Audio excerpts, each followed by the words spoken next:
On this episode, I make a new ice cream buddy, not to be confused with Eskimo brother. His name is Mike, and on Fridays at quitting time, you just might find him with a sixer.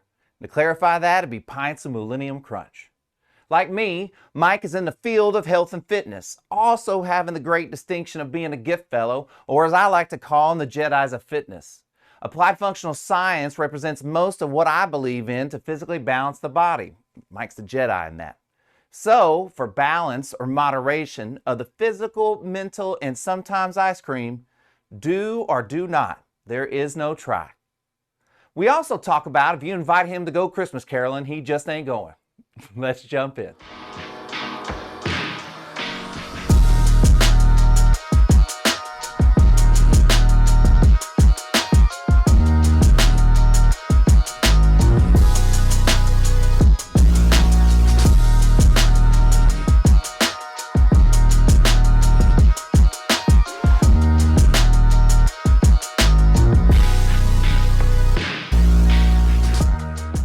Hey, everybody. Welcome to a Moderately Good podcast. Again, we're going to do our quick stuff, and we're going to get directly to my guest. So Above Average Joe Media. Joe does all my stuff. You hear him on the podcast. He's Above Average Joe Media. So go check him out on Instagram. My next guy is Jason. He is on Instagram under Wish Pocket. And Jason does all my sound for all the podcasts. So if you're a band looking for a guy to tweak sound or whatever, or speeches or whatever, Jason is my guy that makes me sound good. My guy Jaron for No Names Originals. He's the one who does all the custom clothing and custom paintings and stuff like that. Helps support small artists. That's always like good. And then last but not least, my guy Mo. He has the Go Bubble app, and that is the detailing service to your house. So it's like Uber car wash.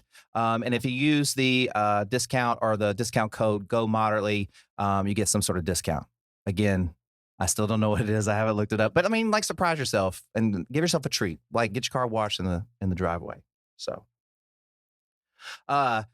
me and my guests, we have crossed paths would be like the best way, I think, to kind of word it. That's it. It's accurate. But I can tell you with 100% certainty, at least on my end, I kind of already knew I liked you, like right when we kind of met, because I respected, and we'll get into it. I respect what you do, right? So everybody say hi to my guy, Mike. Mike, say hi. What's up?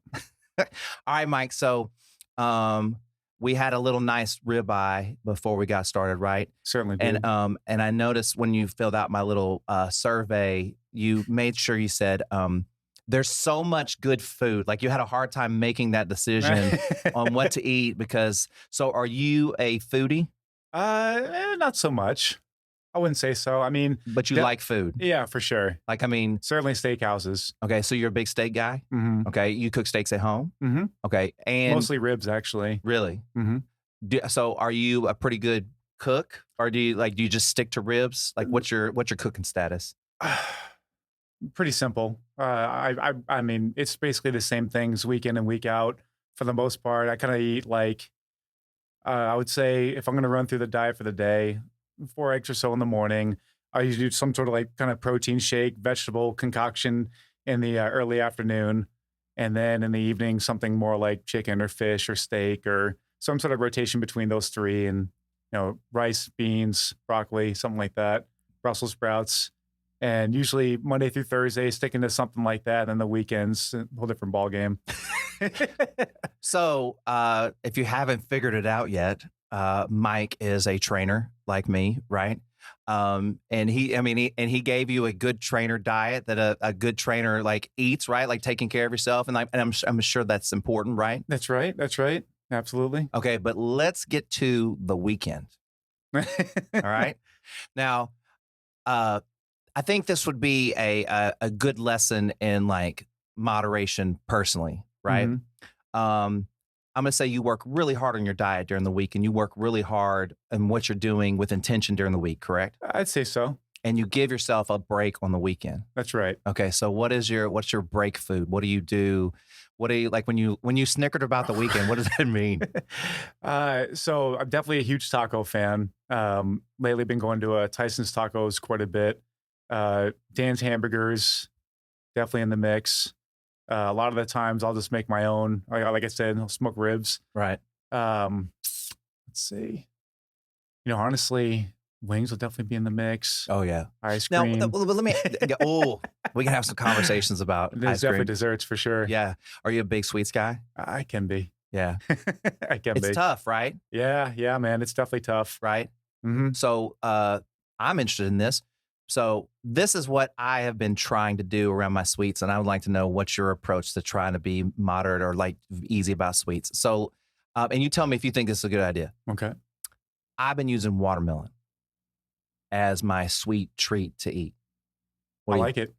Okay. I like it. Yeah, for sure. Low calorie, Sugar, little sweet. Yeah, but little sweet. I mean that sugar's not going to kill me like all the other stuff I want. No. Right? Definitely different coming from a fruit. Right. So, what is your strategy around that kind of stuff? So I mean, just moderation, honestly. Like for example, You just eat like one sleeve of Oreos instead of the two, yeah, right? yeah. I mean, I'm still gonna have sweets for sure. Yeah. I'm still gonna, I like to have chocolate almonds, candy pecans, Right. things like that. But if I'm gonna do that for maybe like a couple days, and I would just tell myself, all right, for the next 3 or 4 days, let's be good. So, But even I would say, would this be fair? Like even in your sweets choices, you're trying to make better choices. yeah, to an extent. Right. I mean, like a chocolate covered almond compared to what you could eat. right, yeah, Right. yeah. And Absolutely. I think that's a good that's kind of what I'm doing with the watermelon a little bit, right? For a lot of people, yeah, I think they need that kind of slower transition from going straight from something really healthy to something that they used to be having which is super unhealthy. To have that blend with almonds covered with chocolate Right. as a snack Yeah. for sure. So really quickly, give a shout out to like all your Instagrams, website, anything around your training stuff. So where people can find you and stuff. Yeah, www.attainablegrowth.com. It's actually kind of a outdated website for now. I'm working on revamping that, and then AttainableG200 is my IG handle. Nice. And you are also a gift fellow. That's right. Right. That's right. And that is much respect. No, I mean it's really so. Just for me and for everybody else, explain like what that means to you, like how that separates you from other trainers. Because I kind of know, but I'd like to hear it from you. Yeah. So for me, it's definitely something where you can help people out with their joint issues a little bit easier. It gives you a better framework for helping kind of assess people where their body's currently living and the activities they want to be able to do or the movements they want to be able to do. And you can kind of carve out a program from where they are to where they want to be in a very scientifically driven way. Right. And it's, and when you say scientifically driven, you're not just talking about the body, you're talking about the ground, you're talking about other stuff other than just your particular body, right? Right. Absolutely. Yeah. As far as like just using the different environments, you mean when you're working with them or? Any of that, right? Because like if you're correct me if I'm wrong, when you assess somebody, you need to look at what they do to make the right corrections to their workouts for what they need based on environment, right? Right, absolutely. And how they do it, how they move, Right. Like where are they getting their motions from in their body, and Are they the right motions? right For that job as well, right? Absolutely, Right? absolutely. And so I would assume one of the main jobs or one of the main things that you have to work against is that everybody sits all day. That's right. Okay. That's right. So tell me, what's your approach with like, if you had to give a couple of pointers to like people listening going that like have, they're going to have like bad backs, bad knees, all that kind of jazz. What would you what is your prescription for helping the sitters? So I think there's just kind of common trends as far as like how people's body positions are in relation to gravity, ground reaction, their environment as far as like the sitting goes, and the muscles that are getting in a shortened position or in a more compressed position. Mostly, a lot of people are going to be really restricted in the front of their hips. Their quads are going to be really locked down. And a lot of times their glutes and their hamstrings will be very unable to lengthen and load properly when they're going to go bend over to go pick something up off the ground or, work through a squat or some sort of hinge movement. So a lot of people need that global flexibility and then learn to be able to actually load it effectively in everyday life. Right. So explain. So just for like a novice person, I understand what you're saying, but explain when you say that you're going to be locked down like in your front and then your hamstrings and your glutes aren't going to fire. Explain to somebody why that's important. Well, if you just think about just, Getting up off of something. yeah. I mean, just basically just coming up, getting off a toilet. Right. Just, going up and down stairs, being able to play with your grandkids To squat down, right? Yeah, just to squat down. And so a lot of people, when they don't have that ability and their bones just can only move so far, they can lose balance, they can fall, break a hip. And so those kinds of things are important to maintain throughout your whole life. Right. I mean, you're going to need it forever. You're going to need to sit down forever. That's right. That's right. You know what I mean? If you don't use it, you lose it. That's right. That's right. So, what is about what's your average age client right now? I mean, it ranges, man. I got someone that I'm working with now that's 82. I was working with someone that was 91 earlier this year. And then I'm working with a high school lacrosse athlete as well. Nice. So it ranges. A lot of people probably fall within like 30 to 40. And some people in their 60s too. So you said you had a 91-year-old? Mm-hmm. Did they pass away? No. They just, it just ended up being something where the PT that he was working with ended up taking over the care for the most part. Because it got to where you couldn't do anything for him. He was kind of moving more towards hospice. And, So it just kind of it was like a transfer of kind of yeah. And when did you start training him? Or is it a him or her? I'm sorry. It's a him. Okay. Yeah, when did you start training? We were working together for about 3 years. So he's in his late 80s. Yep. And so he's. It's one of those things when they get to be that age, it's about quality of life. You're not going to really make too many big strides in the in the direction they want to kind of go where they used to be 20 or 30 years ago. Right. You're kind of trying to maintain their ADLs and making sure that they're getting around pretty well through life. Did that guy have a trainer before you? He didn't. No. Okay. Yeah. So he's kind of new to exercise. Okay. So I'm going to ask you the question and I already know the answer, but I just want to kind of set it up. It's never too late, right, Mike? That's right. It's never too late. So just talk about, so you started with him in his like late 80s. Talk about the things that you made progress with him, even at that period in time in his life, from when you met him to like kind of when he went to hospice.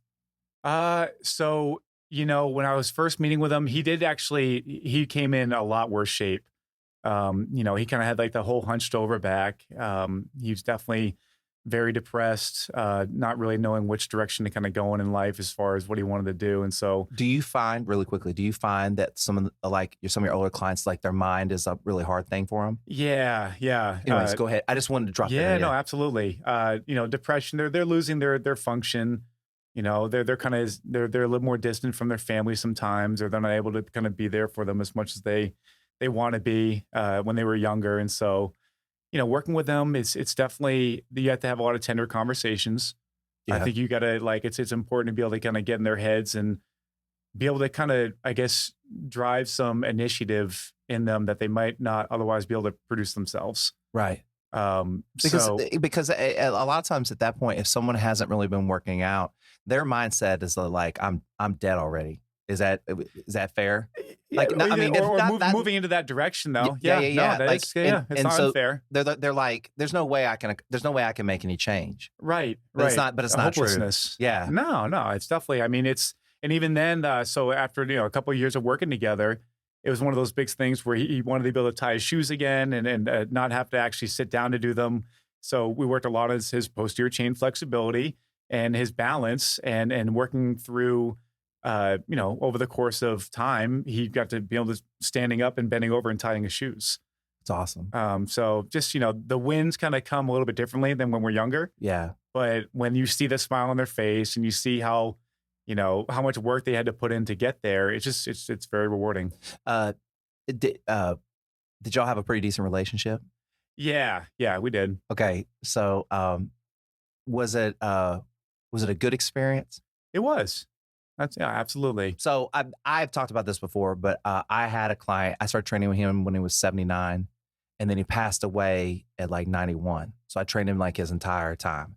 And the story that you have told is very similar to this experience I had. And he taught me, I mean, I have his naval number tattooed on like my arm. Wow. Right. Like, I mean, he Nice. was like my grandfather, you know. Now I trained him for like, I think I remember you working with him when we used to work together at Four Seasons. Yeah, Or, yeah. you know, you were up there working with your clients, and I was working and with that my client. that might have been a different guy. But, Okay. But I mean, but I It had, wasn't the guy doing the marching kind No, of toe. no. That was okay. Never mind. but I had a lot of clients. I have a lot of older clients, right? But this one just, he finally had kind of passed away, right? But like that experience, like, did you learn anything from him? I did. Okay, so talk about it a little bit, and like talk about how cool did you think it was A cool? lot of life lessons. Yeah, that's right. You hear everything. Right. You know, their careers, relationships that they've had. It's just, you know, be nice to your old people. Yeah, well, it's like, you know, it's kind of like you're hearing an old radio show, but like it's not TV because you're kind of auditory, like taking it in. But he's telling you like a story. You know what I mean? Yeah. And you're like, oh, there was this time that he did this, or he did this, or he had this relationship with this girl, you know, or whatever, or he did this crazy thing, and you're just like, you like 80-year-old you did like this crazy thing. Like my client was named Dave. He was a CIA agent at one point, and this is like way long ass time ago. And like he left his gun like in his car, and somebody stole it. And I was like, "You left your gun in your car?" He's like, "Yeah, like everybody did it." Like, because this is like back in like, you know, like the 50s and shit. So like he'd put it on the dash and stuff or whatever, Right. you know. Right. And it was just so interesting to hear stories and hear his perspective. Yeah. So Yeah. No, absolutely. This guy I was working with was he was a UT professor, and he'd been teaching biology for about, I think, 35 years there. so he's a smart guy too, very right? smart guy. What was I going to say? The school they bought. There was I think it was the real estate it was Texas at the time. It was right on Lady Bird Lake, Mhm. and he built his house there. And so it was eventually transferred over. I guess it's like the university housing, Yeah. but he was able to kind of buy out through his contract, buy the house off of the school. And he's got this beautiful house overlooking Lady Bird Lake. It was really nice working with him there because we would go out on this deck and just, you know, the sun would be coming in, and we're just working on stretches in the doorway and stuff and doing some chair squats, and it was really nice. Yeah. Well, and I think you worded it really well earlier, is that the winds are different.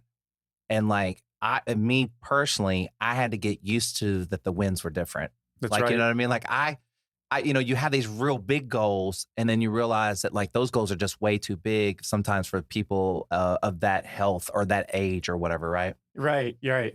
Anyways, so like, but I mean, once I got used to the wins and got really excited about their wins, it all changed for me. And I think that's why a lot of my clientele is older, you know, at this point, you know? Right. Right. Because you better know how to kind of take care of their needs. You know, you've had the experience working with some. I work well with them. Like, you know, like my guy, Pat, like Pat, you know, he's good with athletes, you Right. know? The kind of people I have would probably, you know, he's not wired that way. He's wired to be a strength and conditioning coach. He's wired to work with athletes. Right. I'm not, Right. I'm not, you Yeah, know? man. I definitely feel the same way. Yeah. I thought originally when I was going to grad school, I wanted to be a strength coach for a college team, Right. but just the job volatility is crazy. Yeah. And you don't get paid very much. Yeah. And let's be honest, in my humble opinion, they don't respect what you do. Right. Right. Yeah. You know what I mean? They don't understand like college strength and conditioning, not the sidebar of this just for a second, but college strength and conditioning is so barbaric. Right. And there are spots where people are doing what they need to do, and it's slowly changing, but it still feels like that the guys that do it the real old school crappy way are still the guys that get all the respect, which kind of sucks. Yeah. Yeah. It's hard to get things to change, man. Yeah. It's definitely tough. And especially in the strength and conditioning industry, I mean, just people are very just set in their ways, man. I have a question for you. Yeah. So in understanding what you do, but not being certified in it, but like having a concept of it, I gear my training towards that because I respect it so much, right? But sometimes some of the stuff we're doing is a hard sell to my clients. So how do you get your clients to understand how important these movements are? Like, how do you get them to, because like they want to do what they see in the magazine, or they want to do what they're doing, they used to do a long time ago or whatever. So how do you get buy-in on something that's so hard to sell? What's the age range of the people we're talking about? Okay. Okay. We'll just do some hypotheticals. We'll do a 16-year-old athlete. Oh man! And then what's the sell? So they're trying to do like a bodybuilding program that they see from the magazines versus like they're doing like old school strength and conditioning, but you're trying to get them to understand that like you're playing a sport, bro. So like you need to move like the sport moves. You need to be strong where the sport requires you to be strong. Right. So how do you sell that? Not to put, I don't mean to put you on the spot to sell, but like I thought maybe you would say something to get people to understand. You do a blend of both. Yeah. Well, I'll give you another one. No, for sure. But just even with that one, like just with the guy I'm working with, I'm seeing his strength coaches, his program that he's having them do.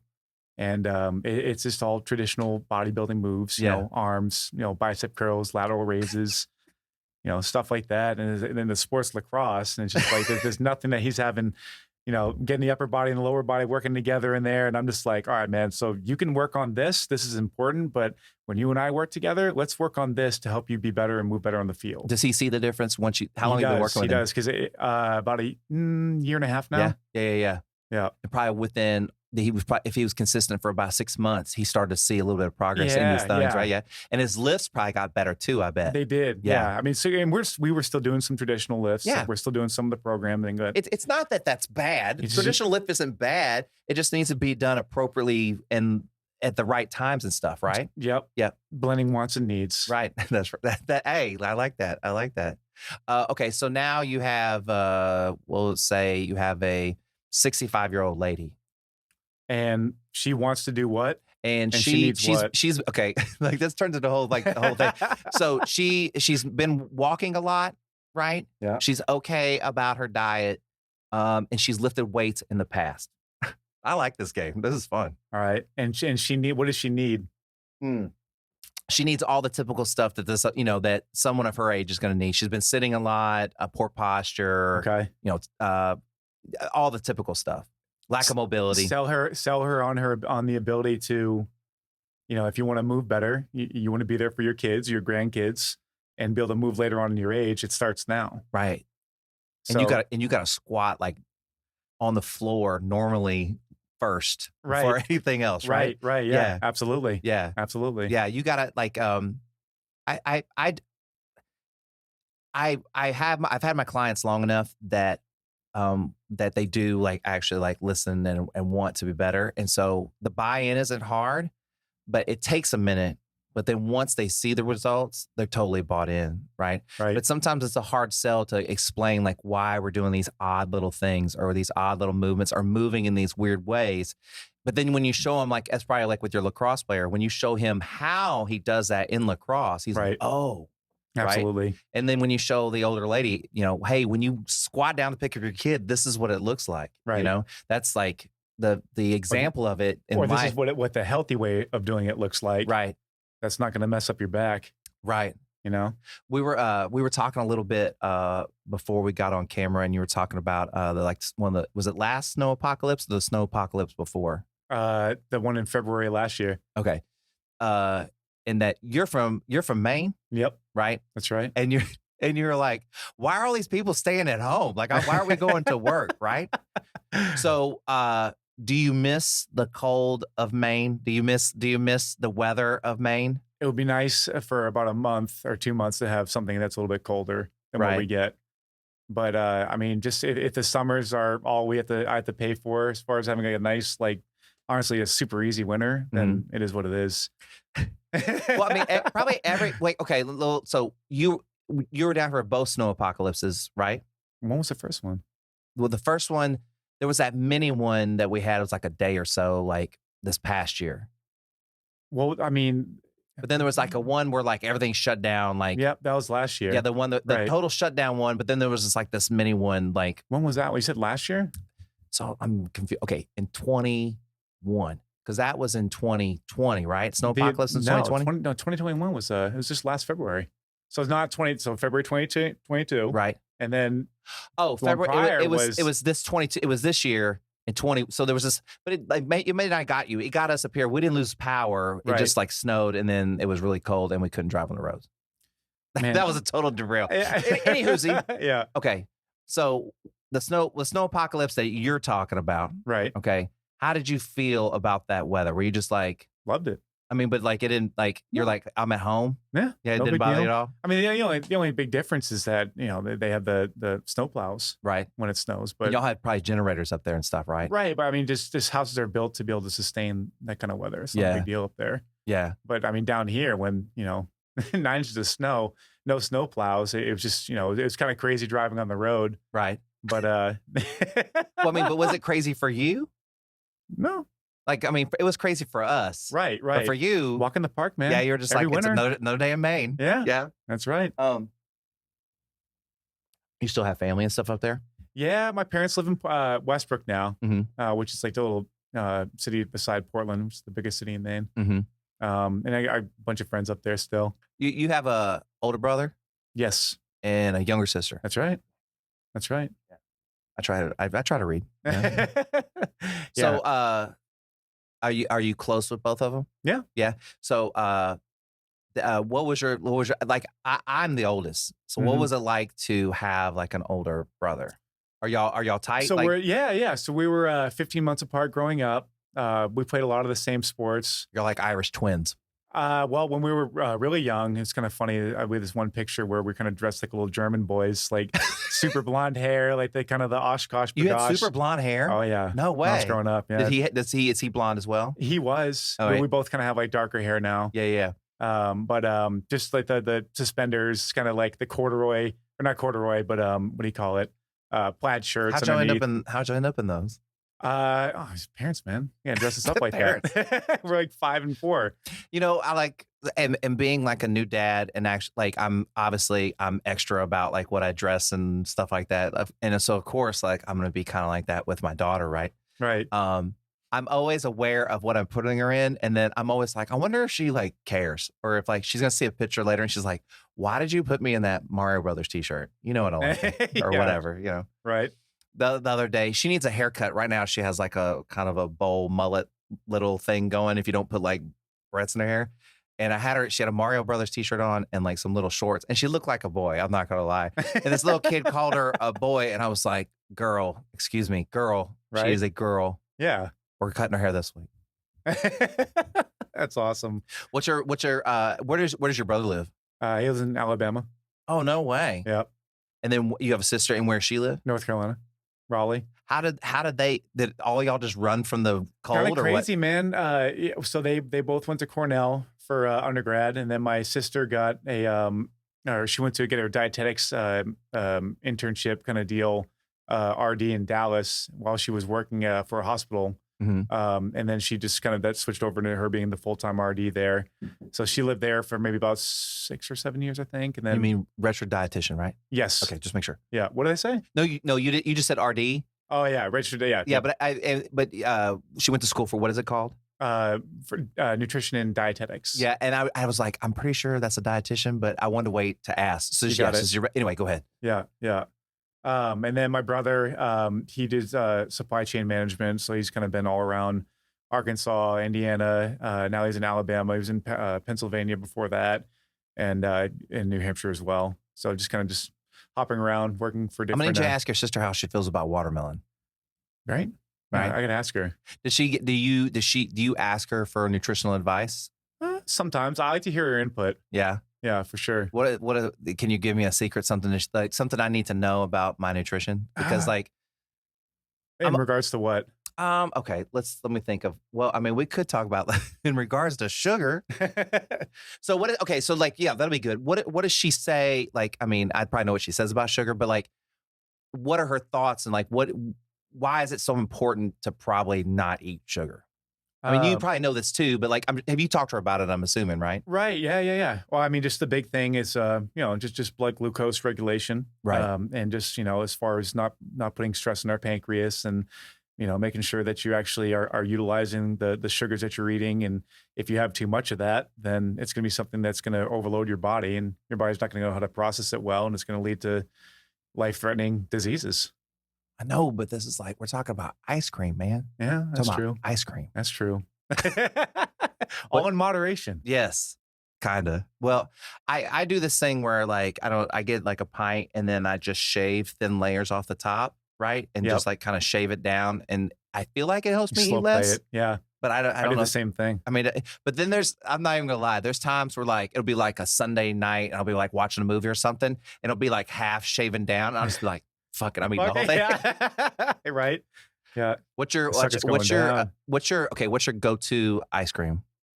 Oh shit. Moo-llenium Crunch. Uh, Bluebell. Okay, what's all in that? Oh, a bunch of shit, man.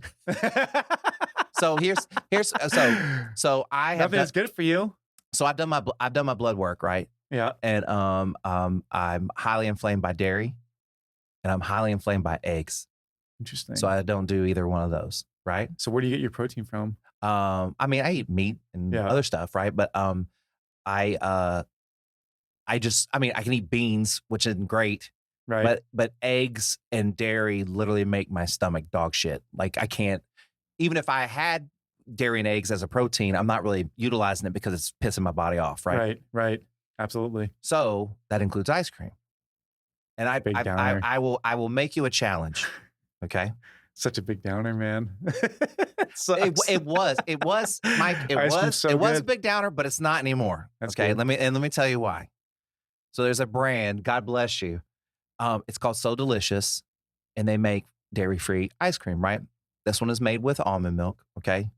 And it's like a chocolate cluster caramel something another, right? And we'll get the exact name. That But, sounds good. let me tell you, let me convince you of this. I need to Okay. try some of that before I leave here today. Yes.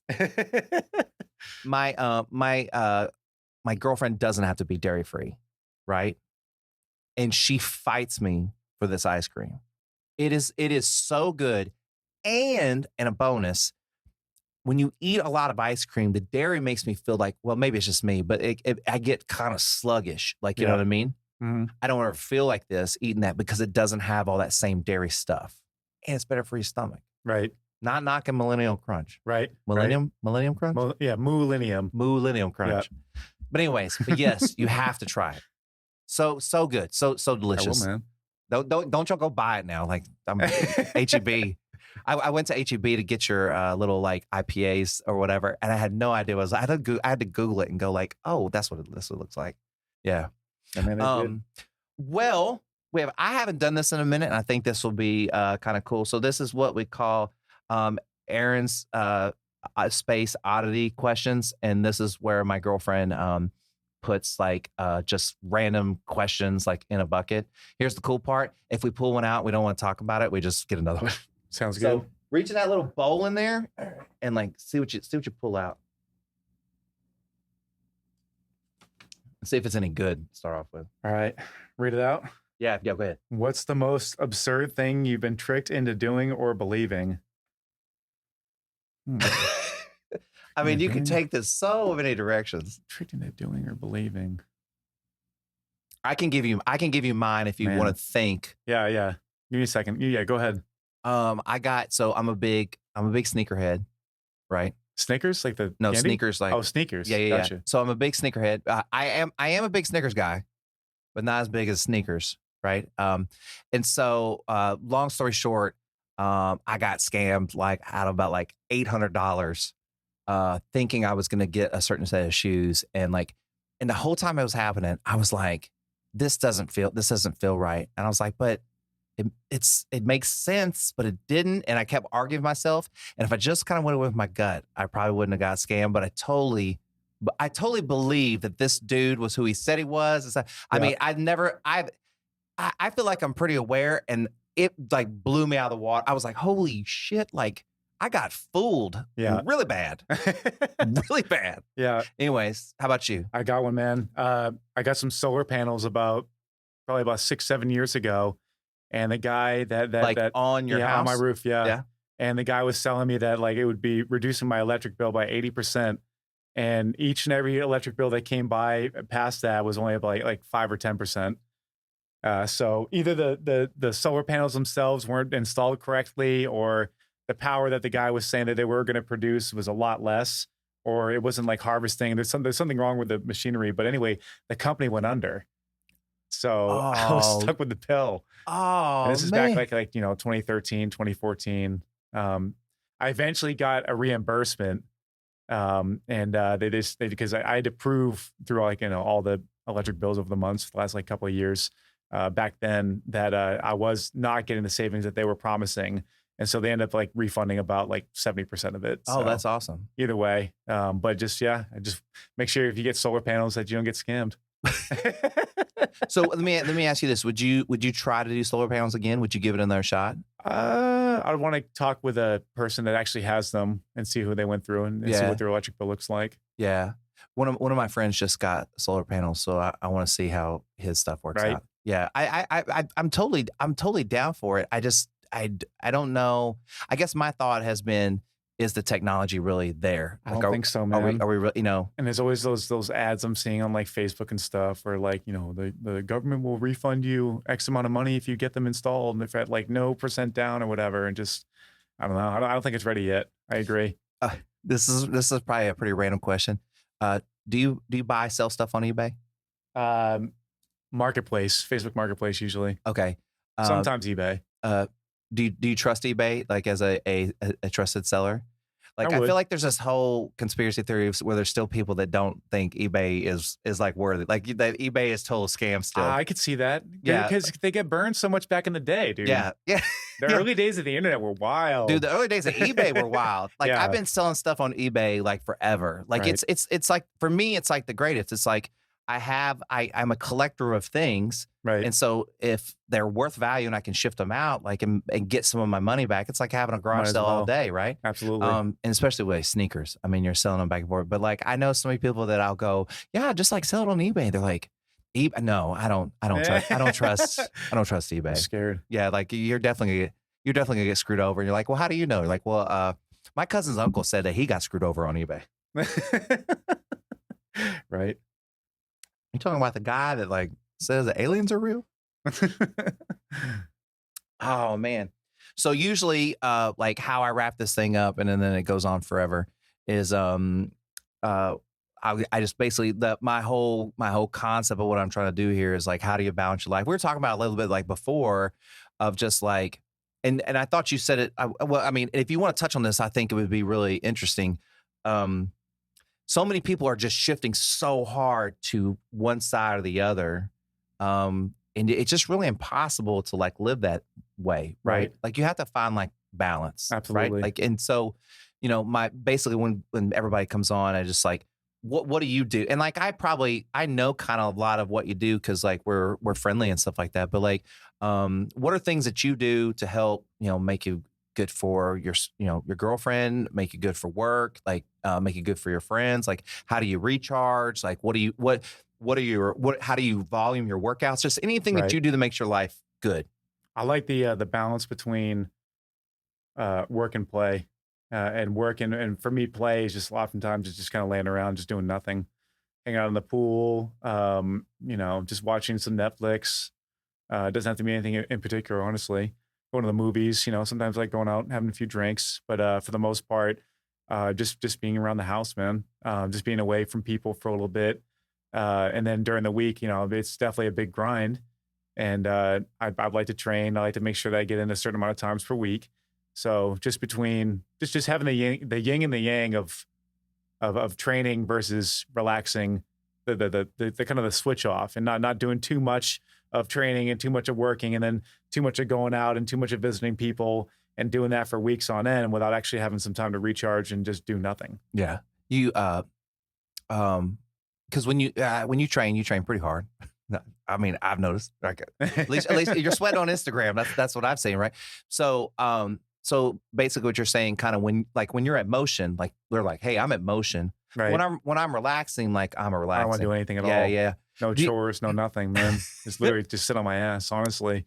Well, I mean, and I feel that I find myself kind of doing more of that, more of just when I'm here at the house, trying to just kind of just relax. Yep. Because when I'm out, I'm trying to be really focused and driven, and then in my workouts, I'm trying to be really focused for my workouts and be present and stuff like that. And you kind of, are you would you say you're introverted or So extroverted? that's just relatively to how I used to be. I used to love going out a lot. And I used to love doing that and work a bunch and train. And we had the energy to be able to do that. And it was Well, and you used to be in your 20s. right. I know, 36 now. Yeah.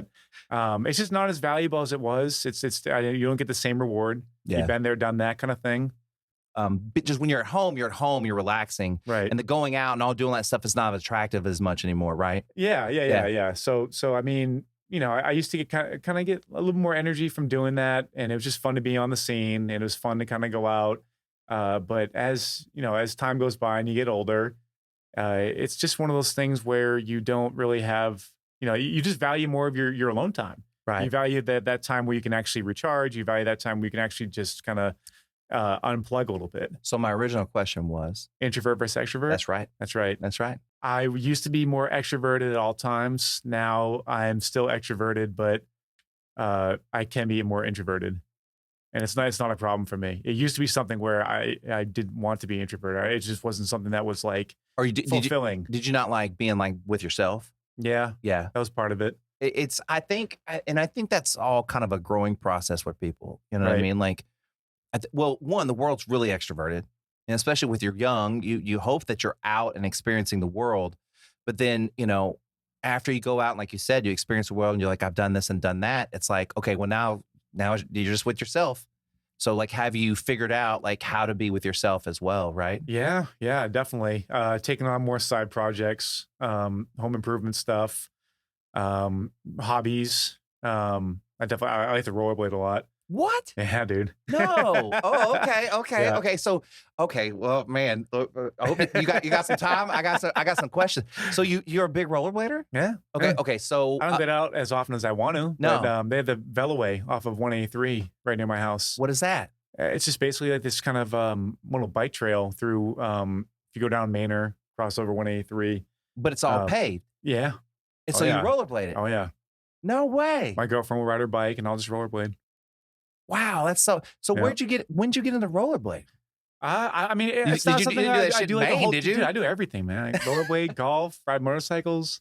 No, but you didn't rollerblade in Maine, right? No, not too much. But I mean, just down here, it's always it's always nice. Yeah. Weather's always nice. And I was just thinking one time, like 5 or 6 years ago, I'm like, I used to play roller hockey back in like middle school with my Oh, buddies, really? but like, I was like, I think I still got this. Let me see if I still got it. I skied all through middle school and high school too. It's kind of like skiing. Man, it's definitely it's fun. Do you I just still got it. do you just do like kind of like trails like that, or do you like do bolt like actually like over like in skate Like parks? stunts? And No, none of No? that. No. just very. Nah, Ca- yeah. Just casually strolling, hey, man. that's probably pretty smart on your part. You know what I mean? Right. I was a skateboarder when I was a kid, and then like in my early 30s, I was like, you know what? Like I'd like to skateboard again, and that lasted about like 3 hours, and then I was so beat up when I Yeah. came back. I was just Oh, like, yeah. oh my god! I was like, I How just did I ever tolerate this? I was like, I don't remember falling this much. Yeah. You know what I mean? But also at that time, I was just telling one of my friends the other day, like, every year when I go out on the boat, so we talked about a little bit that like that I have a boat, and so I have this issue with my back, right, and a lot of it has to do with my leg length and all this stuff. We could go in that off Right. like later, but right. But every year that first trip out on the boat, my back is just wrecked. Wrecks you, yeah. Yeah, it's just so hard to like just prepare my body for that, right? A lot of bumps, So I've been doing like, especially in a super, dude. well, I mean, but like it's not even like the riding in the boat, it's the wakeboarding and Okay. surfing and All right. falling and twisting, and then the boat constantly moving and me Yeah. constantly having to adjust like this. And so I've just been doing to put in this, I've been doing more weird shit. I've been just really trying to put my body in really weird positions and things to try to maneuver, right? Yeah. This is the first year that like I've gone on the boat, and then the next day, like I was a little sore, Not that bad. but I wasn't that bad. And I was like, and then I was like, what the fuck did I do? Like I don't, because I was just doing so much different stuff.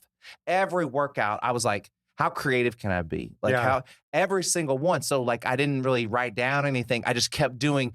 I kept thinking planes and positions and Right, stuff. right. And I think just doing so much weird movement finally made. And I've been doing Got like a things lot of unlocked a little yoga. bit more. I can do a lot of yoga. Nice. Are you a yoga guy? Dude, not so much. Hey, so I need to, man. So I have a quick survey. I have a quick My question. guilty confession is I don't stretch enough. I'm trying to get more into it though. Hey, well, I've been a lot more the last couple of weeks, a lot better though. Bro, I got you by about 10 years. Hey, I'll play you this tape at 46, and then we'll see how much you're stretching. Right. I mean, like when I was 36, I didn't stretch either. Right. but then I turned 40, and then things just like started like falling off and stuff. Yeah. Right. So you gotta change as you age. My question is, do you find yoga boring? Yeah. Definitely.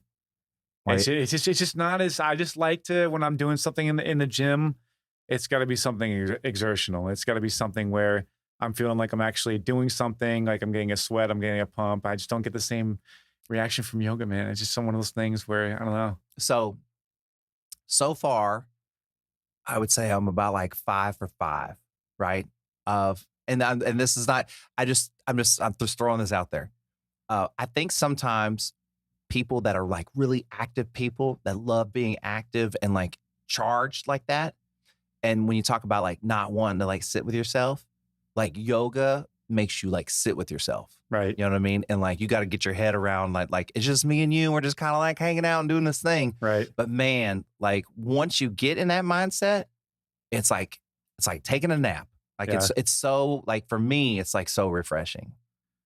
You know what, man? Mike, you just keep doing what you're doing. You just keep doing what you're doing. No, dude. And you're right. I'll check in you. You're right, dude. Hey, I'll check in on you in about 4 years. I'll check on you at 40. I'll see how you're doing at 40. You make a good point, man. I know. Hey, okay, so let me ask you this. So you're a video game guy. That's right. Right.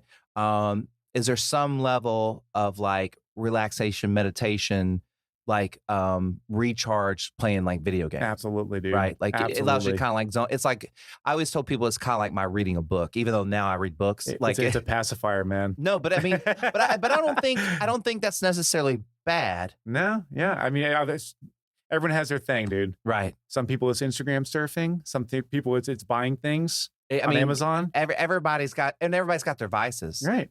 Yeah. Yeah. And what are your go-to games? No, Call of Duty. Yeah. For sure. And I like Forza. Are you I used to be a huge N64 fan back in the day. Super Smash Brothers, GoldenEye. We talked a little GoldenEye. Oh, right? Yeah. Absolutely. Yeah. So are you PlayStation or Xbox now? Xbox. Okay. Go ahead and get out your gamer tag so all my friends that play Call of Duty can play. Randy's Guttizo. RANDYSGUTTIZO. Yeah, look for him. Or actually, there's one T and two Z's, I believe. I'm sure you can find it. Yeah, it's on there. But I'm not a big Call of Duty guy, but my friends are. So like, nice. Maybe get a little competition in there. World War II is the game I play. Right? Is that? So there's like there's Modern Warfare. I can't remember the latest one. It's like it is Modern Warfare. Why do you lean towards World War II? Like, just out of curiosity. I mean, I used to be a big history buff, and there's the scenarios and the guns they have. It's all realistic. Really quickly, what's your favorite gun on there? Oh, the Bren. Okay, what I have no idea. It's a machine gun. It's an LMG. Is it where the bullets go like this, like out the side? It's the gun they use from the helicopters. Oh, shit. You're allowed to run around with it in the game. It's a helicopter gun, 100 rounds. The gun weighs like a ton. Yeah, dude. And your guy's just like carrying around like two bullets in the guy's toes. It's in his backpack. Like, you know what I mean? It's like he's like, well, let me just pull this out of here. Well, the thing is that they have a stash that you can be where you can actually hold 2 weapons. So I'll go with that one for long range, 100 bullets, and then I'll do the shotgun for close range. That seems personal. That seems very personal that you would like your shotgun somebody from close range. You're like just spraying them like right in the door. Absolutely. Oh man. Well, did you have a good time, bro? Yeah, dude, for sure. Did anything you want to cover? Anything you're interested in? I think we covered quite a bit, man. You want to ask me a question or anything? I can't think of No, anything. You don't have to. I love your podcast, man. I love your fucking. This is a great setup. Did you have a good time? I mean, yeah, did you have? This was not a time. This is an experience. For real? Oh yeah. Hey, I love that. This is great. I want to come back on. Yeah. Hey, I got to get far enough to be able to rebook guests. Right. But I have sometime like next year or something. Yeah. Like I've had a really good time with everybody that's come on. I mean, and on some level, everybody jumps into my little world and participates. I mean, you know what I mean? Like they just accept that they're going to take a picture with a stuffed armadillo and we're going to do this and that, you know, but I mean, it's kind of part of it, right? Like you just come, you know, if you, are you the kind of guy, like if you're going to do something, like go do it. Like don't do it like half-ass, right? And don't think about it too much. Right. Just do it. Like if you're going to go Christmas caroling, you're like, well, I want to be the best damn Christmas caroler there is, right? Like I want to go have like is that, I mean, do you find yourself like, you want to experience whatever you're doing in that moment to kind of the fullest, right? I would say so. Yeah. For most things. What are you afraid of? I don't know if I could do Christmas caroling, man. You're afraid of Christmas caroling? Not a big singer. Well, you could just sing in the back, do some baritone. Yeah, actually, I can do that. So really quickly, go back. What are you afraid of? What am I afraid of? Heights? Heights for sure. How is it? That's definitely a big one. Well, let me ask you. So we worked together at the Four Seasons in downtown Austin. Looking out on that deck there when you open up those doors. Is that what you're gonna say? Yeah. Oh, dude, yeah. It's definitely a little dizzying. Does it kind of? I gotta stay like 4 feet away from the railing there. Yeah. I can't look over. It's pretty. And on top of that, when you look over the railing, it's the parking garage. It's not even the ground. Yeah. Right. So like you're only falling a little bit more than halfway. Oh yeah. Hey, and how about those window washers? Right. Like you would just be like, so if people don't know, the Four Seasons residents downtown, their gym is on the top floor of the building. And there's glass windows all the way down. And so like when you're on that, you can see all the way to the ground. And these window washers would just wash there on it was like what, the 32nd floor? Right. Right. Yep. And they're like 32nd floor, that's right. And I was just like, you'd never catch me out there. Like you barely catch me on this balcony. Yeah. And then some trainers would like take their clients and train out there. I was like, you're out of your you're out of your mind, man. Yeah. Like, no way. Yeah. Anyways, well, man, when everybody gets out of here, I make them give me a hug so you can push that mic out of the way. Absolutely. It's not forced hugs. Oh, thanks for having me, man. Thanks, dude.